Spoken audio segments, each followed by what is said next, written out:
महाराष्ट्रामध्येच मोठं होऊन काही अमराठी लोक माजलेले दिसतात आणि आजकालचे इन्फ्लुएन्सर्स यांच्याकडनं बिझनेसचा आदर्श घ्या म्हणून सांगतात. कोणाचा आदर्श घ्यायचा दादा? ज्यांच्या घरात मुलांना स्वतःच्या इच्छेप्रमाणे काही आयुष्यात करता येत नाही.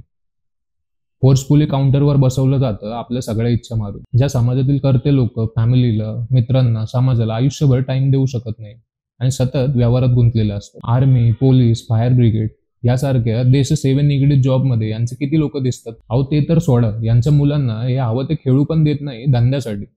देशासाठी मेडल आणणं तर लय लांब राहिलं. काही इमर्जन्सी आल्यावर मदतीला रस्त्यावर हे लोक किती उतरतात ते बघा जरा. पण इथे सगळ्या ठिकाणी मराठी माणूस खंबीर उभा असतो, मग ती देशाची सीमा असेल किंवा शहरातील रस्ता. अहो पैसाच म्हणजे सगळं काही नसतं ना मंडळी. सगळ्यात जास्त टॅक्सची चोरी आणि करप्शन हे लोक करतात आणि जिथे पैसा असतो तिथेच हे दिसतात. अहो लाज कसली बाळगताय मराठी असल्याची?